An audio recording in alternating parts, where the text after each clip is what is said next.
1월 셋째 주입니다. 1월 셋째 주. 저희가 내내 베드로전서 말씀을 가지고 말씀을 생각하고 있습니다. 우리가 첫 주에 내가 거룩하니 너희도 거룩하라 라는 말씀을 살펴보았습니다. 그때 우리가 생각했던 거룩은 도덕적이고 윤리적인 것이라기보다는 사랑이었습니다. 하나님께서는 그 마음에 우리만을 품고 있으니 너도 하나님만을 마음에 품어라. 그렇게 됐을 때에 다른 대상, 세상을 품을 수 없는 구별이 일어나게 되죠.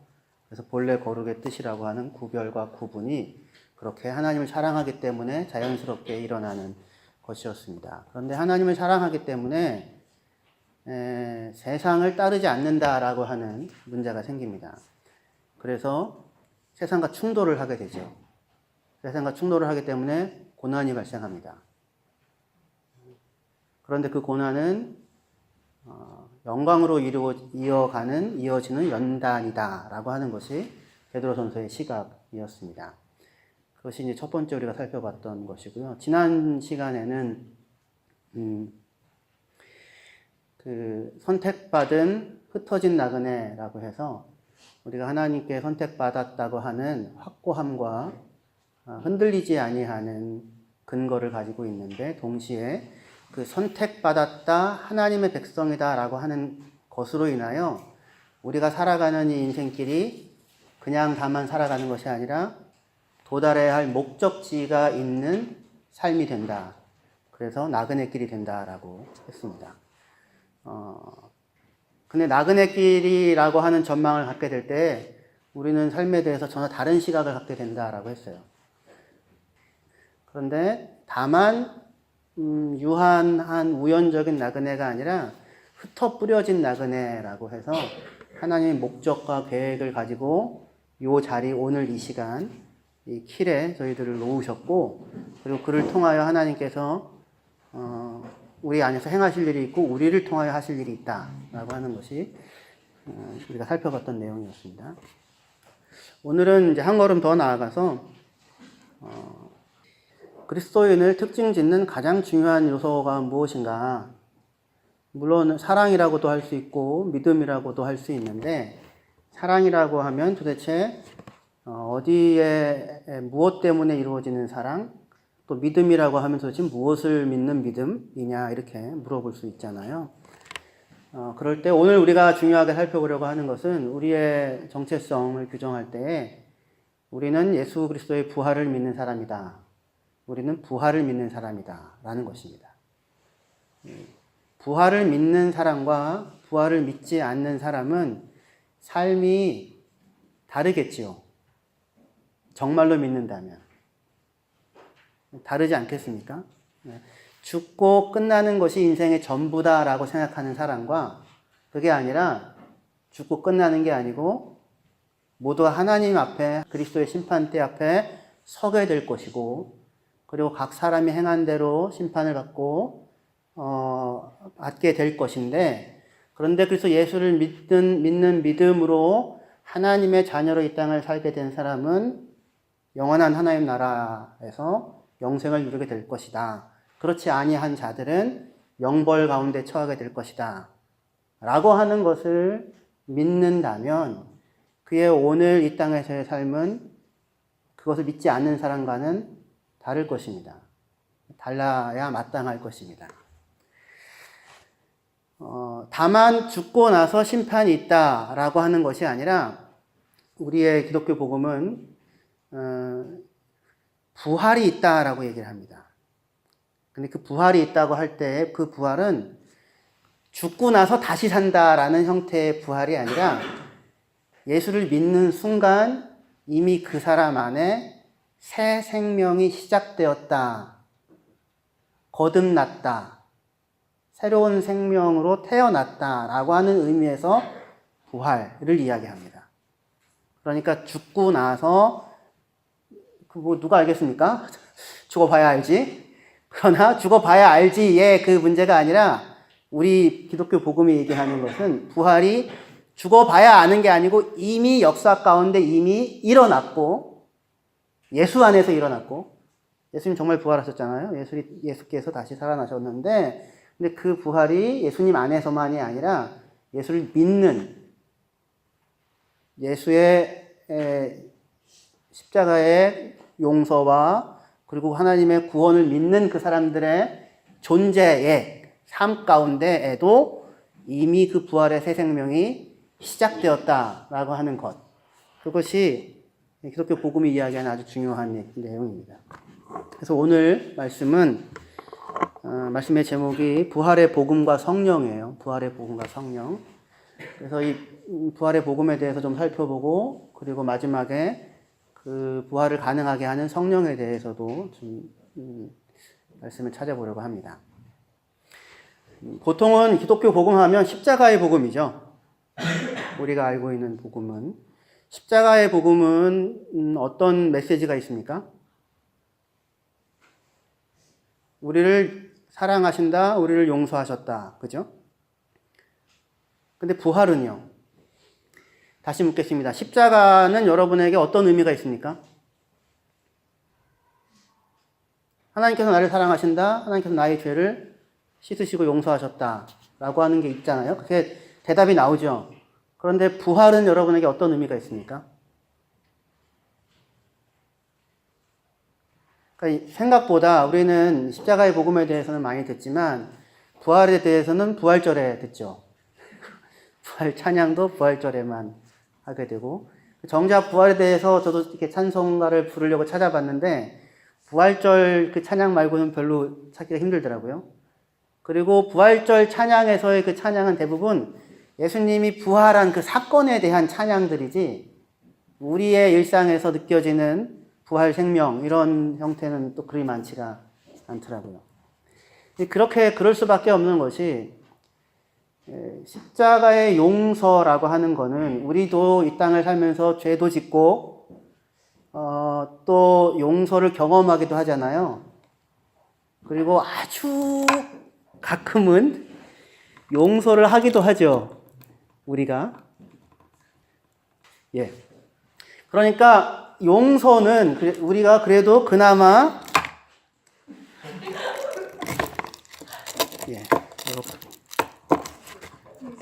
이렇게라도 하죠. 예.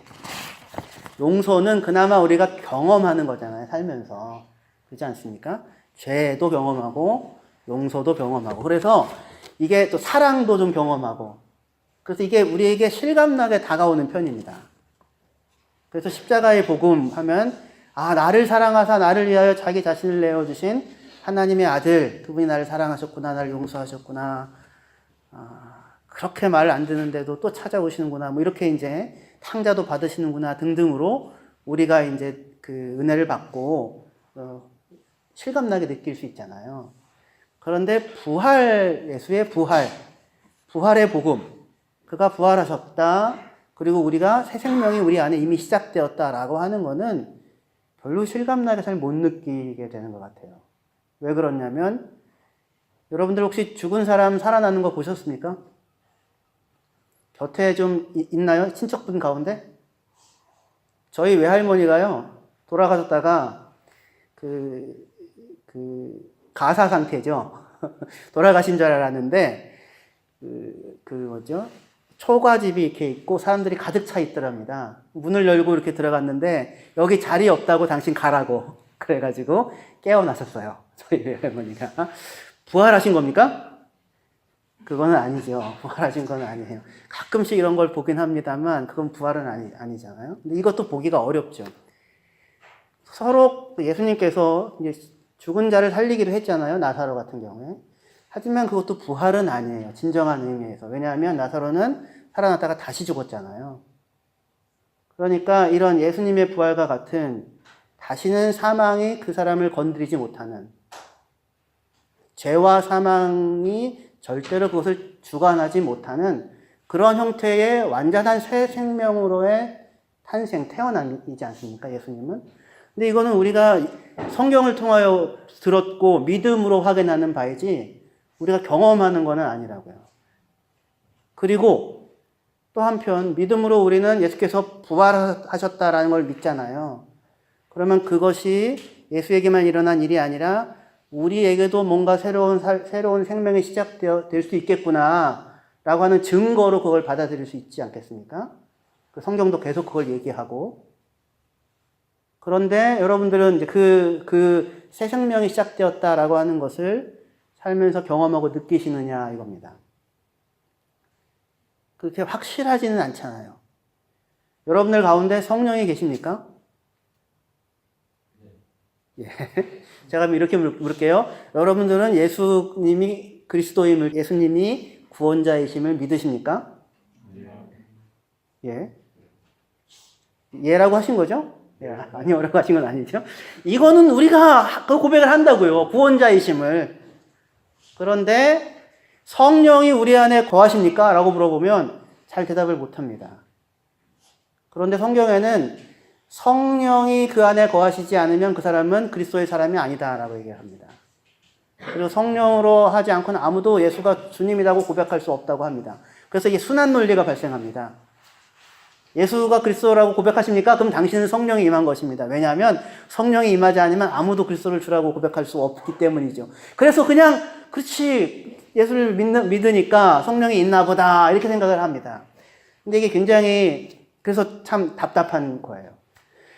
그런데 성경에서는 예수의 십자가의 구원, 용서를 얘기하지만 그보다 훨씬 더 어떻게 보면 많은 분량으로 새롭게 시작된 이 생명, 새 생명을 따라 살아가는 삶, 의와 진리의 거룩함으로 지으심을 받은 새 사람을 입으라, 옛 사람을 벗어버리고 성령을 따라 살아가라, 성령으로 살았으니 성령으로 행해라 등등의 이야기들을 계속 듣게 되거든요. 그런데 이런 부활의 복음에 대해서 우리는 별로 감이 없고 또 현실적으로 잘 듣지 못합니다. 그래서 사실은 복음이라고 하는 것이 예수의 십자가의 죽음으로만 끝났다면 이거는 불완전한 겁니다. 부활로 이어져야만 하는 거예요. 두 개가 다 있어야 되거든요. 그래야 좌우로 치우치지 않고 앞으로 전진해 나갈 수 있는데 우리 대부분의 경우에는 부활의 현실성이 되게 약하고 부활의 복음이 되게 약하고 십자가의 용서의 복음만이 굉장히 강해서 앞으로 나아가지 못하고 늘상 그 자리를 맴도는, 균형이 무너지면 앞으로 못 나가고 계속 맴돌잖아요. 그러니까 계속 맴도는 일을 반복하게 됩니다.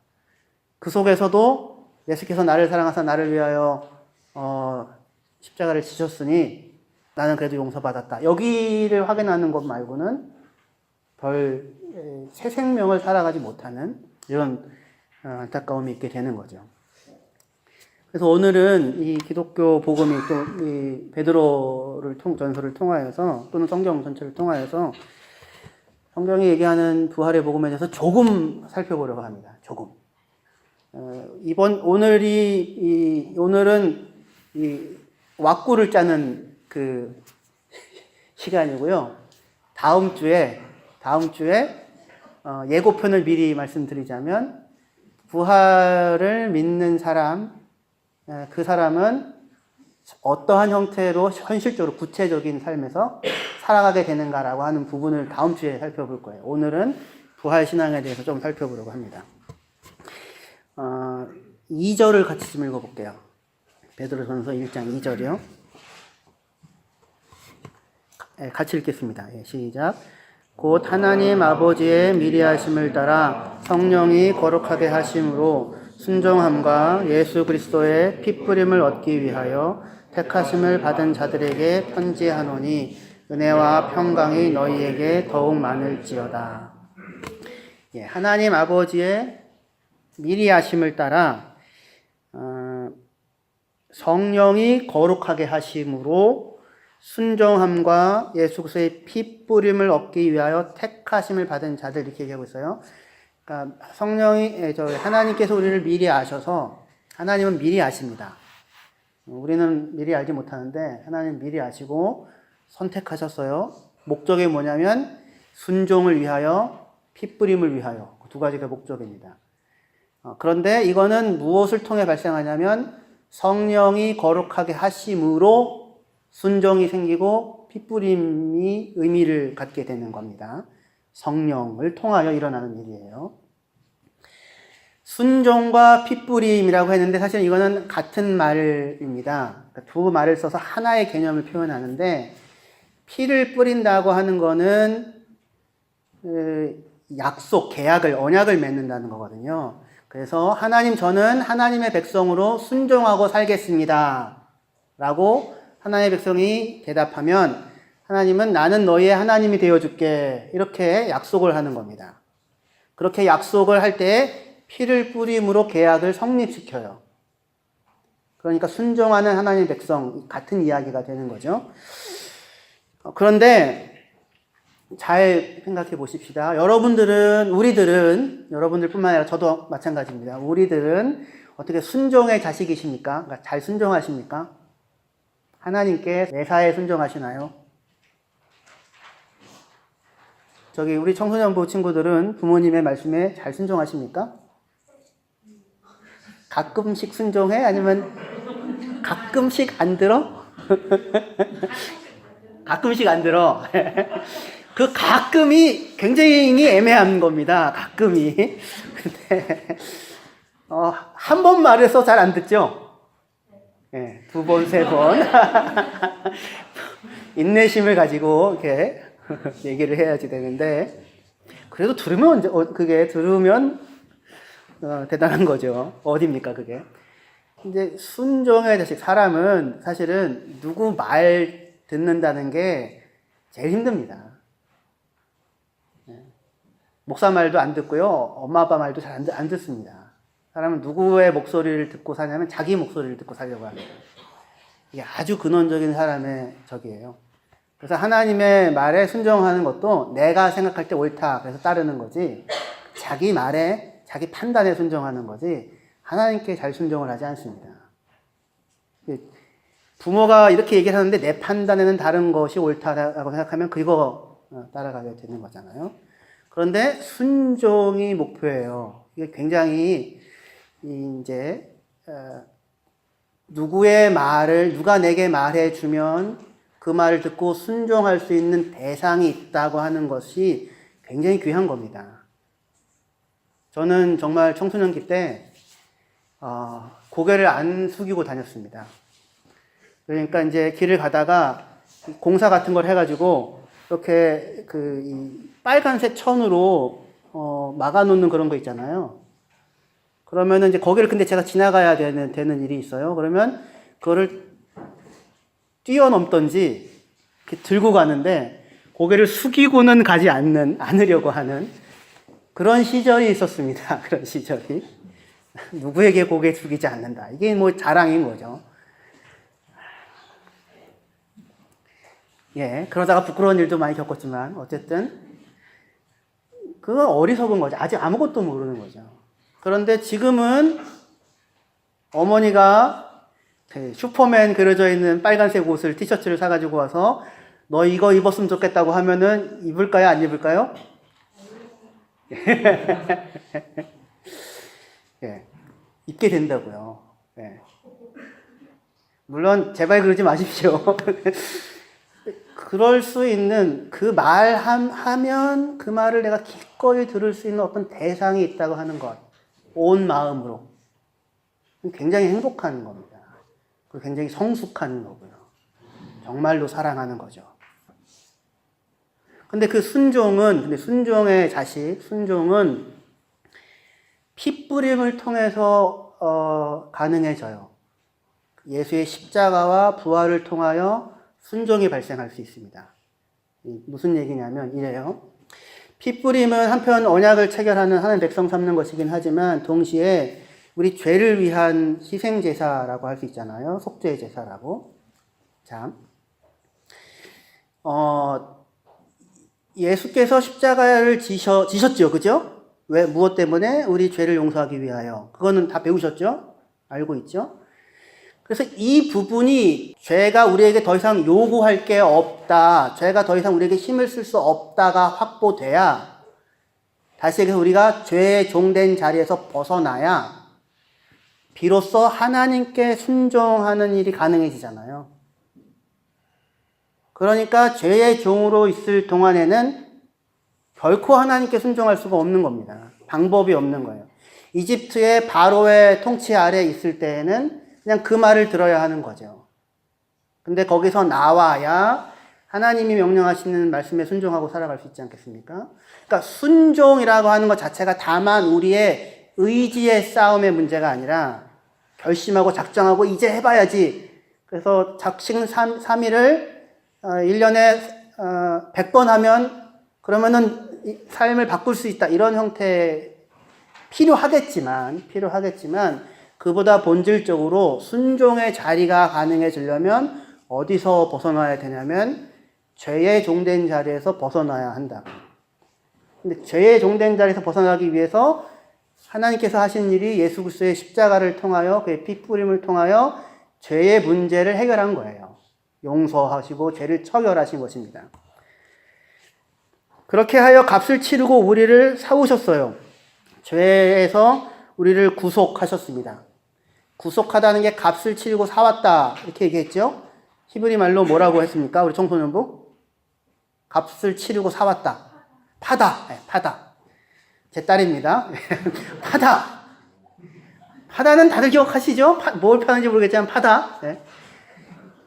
이 값을 치르고 사왔어요. 그러니까 값을 치르고 해방해 준 게 아니라 값을 치르고 내 것으로 삼은 겁니다. 소유권이 바뀐 거예요. 주인이 달라진 겁니다.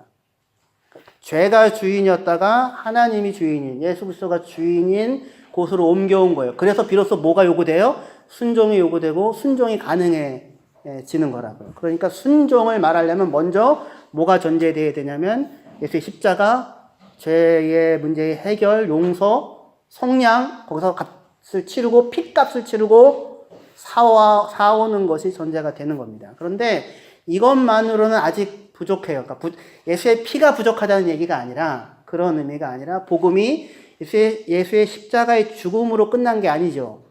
예수님이 십자가에 죽으시고는 그냥 역사가 끝났습니까? 뭐가 이어졌어요? 3일 만에 부활하셨죠. 그렇죠. 다시 살아나셨잖아요. 그 부활이라고 하는 것이 우리로 하여금 순종의 자리에 서서 살아갈 수 있는 힘을, 아니 그 생명을 시작하게 만드는 것입니다. 죽은 자에서 살려내시는 것으로. 십자가가 없다면 부활이 일어날 수 없었을 것입니다. 하지만 부활이 없다면 십자가는 그 효력이 충분하지 않는 거예요. 왜냐하면 부활이 발생하지 않는다면 그 얘기는 아직 뭐가 남아있다는 겁니까? 죄와 사망이 아직도 남아있다는 것입니다. 그러니까 예수님이 십자가를 지고 부활하신 것이 아니라면 아직도 사망이 힘을 쓰고 있을 수 있는 영역이 있다는 것이고, 조금 어려울 수 있어도 어려움은 외우시면 됩니다. 어려운 건 외우세요. 이해가 되는 건 이해를 하시고 외워놓으면 나중에 이해가 됩니다. 예. 그러니까 뭘 외우라고 했죠, 제가?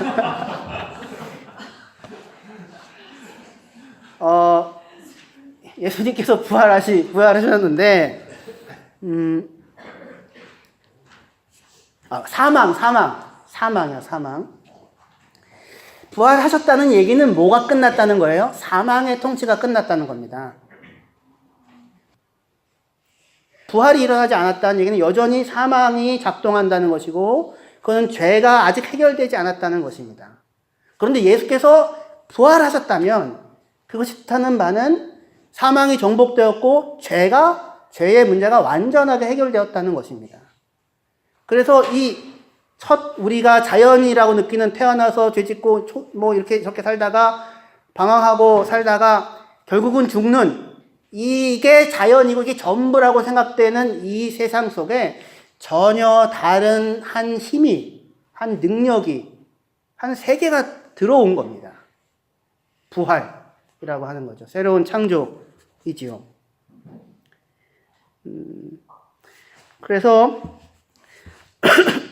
부활이 일어났다고 하는 것은 죄 문제가 온전히 해결됐다는 뜻입니다. 그러나 만약에 부활이 일어나지 않았다면 여전히 죄가 남아있다라고 하는 것이 될 거예요. 그래서 고린도전서 15장 16절에서 17절, 여기 같이 읽어보겠습니다. 고린도전서 15장 16절에서 17절 같이 읽겠습니다. 시작. 만일 죽은 자가 다시 살아나는 일이 없으면 그리스도도 다시 살아나신 일이 없었을 터이요. 그리스도께서 다시 살아나신 일이 없으면 너희의 믿음도 헛되고 죄 가운데 있을 것이요. 부활이 일어나지 않았다면 여전히 우리가 어디에 있다고요? 죄 가운데 있는 거라고요. 여전히. 그런데 예수께서는 부활하셨다고요. 예수께서 부활하셨다고 하는 것은 우리도 어디에 참여할 수 있다? 부활에 참여할 수 있다라고 하는 것이고, 우리도 부활에 참여할 수 있다는 것은 우리도 무슨 문제가 해결된 거예요? 죄의 문제가 해결되어서 죄 가운데 죄 아래에 있는 게 아니라 거기서 벗어나서 의의 열매를 맺으며 살아갈 수 있는 자가 되었다는 것입니다. 부활이 없다면 우리는 여전히 죄 아래에 놓여 있다는 말이죠. 그런데 그래서 다시 살아나심으로 우리는 더 이상 죄 가운데 있지 않습니다. 십자가와 부활을 서로 분리할 수 없지만, 무엇이 더 중요하다고 할 수 없지만, 부활이 없는 십자가는 복음이 될 수가 없습니다. 그럼에도 불구하고 우리는 십자가의 죄 용서에 대해서는 많이 듣지만 부활의 능력에 대해서는 별로 듣지 못했습니다. 그러나 부활에 대한 이해가 없으면 우리의 신앙은 심각하게 균형을 잃게 될 것입니다. 초대교회에 울려 퍼졌던 복음은 십자가의 복음일 뿐만 아니라 부활의 복음이었어요. 사도행전 2장 32절 여기 또 같이 읽을게요. 사도행전 2장 32절 같이 읽겠습니다. 시작. 이 예수를 하나님이 살리신지라 우리가 다 이 일의 증인이로다. 누가 한 설교냐면 베드로가 한 얘기입니다. 이 예수를 하나님이 살리셨다. 우리가 이 일의 증인이다. 오늘은 제가 이렇게 왁구를 짠다 그랬잖아요. 내용은 다음 주에 넣고. 근데 왁구를 이렇게 4개를 다 못 짜고 한 면 이 정도 짜고 다음 주로 넘겨야 될 것 같습니다. 그렇지만 여기까지만이라도 확실하게 마음을 가질 수 있으면 우리의 신앙에, 우리의 삶에 굉장히 큰 유익이 되어줄 수 있습니다. 베드로가 증언합니다. 이 예수를 하나님이 살리셨다. 우리가 이 일의 증인이다. 베드로는 무엇의 증인입니까? 부활의 증인이에요. 부활한 예수님을 직접 만났습니다. 여러분들은 만나셨습니까? 보지는 못했죠. 그런데 그 예수를 믿으시죠. 그 예수를 사랑하신다고 이야기할 수도 있죠. 베드로 전서에서 그렇게 얘기합니다. 너희가 예수를 보지 못하나 사랑하는도다. 이 얘기는 뭐냐면 누구는 봤다는 거예요? 베드로는 봤다는 겁니다. 누구를? 십자가에 죽은 예수도 보았고 부활하신 예수님도 보았다는 겁니다. 이것이 베드로를 베드로 되게 하였습니다. 베드로는 부활하신 예수님을 만나는데 만약에 베드로가 부활하신 예수를 만난 것이 아니라면, 만나지 않았다면, 다시 얘기해서 부활이 없었다면 뭐만 있는 거예요? 십자가의 죽음만 있는 거죠. 예수님께서 십자가의 죽음만 있는 겁니다. 그러면 십자가의 죽은 예수만으로도 어떤 의미에서는 우리에게 메시지가 있습니다. 어떤 메시지가 있을까요? 사랑. 의롭게 살았고 가난한 자, 병든 자와 함께 하였으나 권력자들의 미움을 받아 오히려 신성모독자로 몰려 억울하게 죽임을 당한 희생자, 피해자. 그게 예수잖아요. 그럼에도 불구하고 자기를 못 박는 자들을 향하여 주님 저들을 용서하여 주시옵소서 자기가 하는 일을 알지 못합니다라고 그들을 용서하는 사랑의 화신. 그리고 자기 제자들이 부인하고 떠날 걸 알면서도 제자들의 발을 씻어주시는 사랑과 용서 품이 넓으신 분. 물론 이것만으로도 훌륭하죠. 우리에게 큰 은혜와 감동이 됩니다. 하지만 예수가 십자가에 죽고 끝났고 부활하지 않았다면 예수는 다만 그런 사랑의 화신 또는 사회의 이런 불의에 항거하다가 거기에 죽고만 여러 의인들 가운데 한 사람일 거예요. 부활이 없다면, 부활하지 않았다면 기독교 복음은 그렇게 특별할 것이 없는 겁니다. 그냥 인문학에서 희생양 메커니즘 정도로도 충분해요. 속죄양 메커니즘 정도로 충분할 수 있습니다. 그런데 기독교 복음을 다른 무엇과도 다르게 만드는 것은 그 예수가 십자가에 죽은 예수가 다시 살아나셔서 제자들을 찾아갔다라고 하는 것입니다.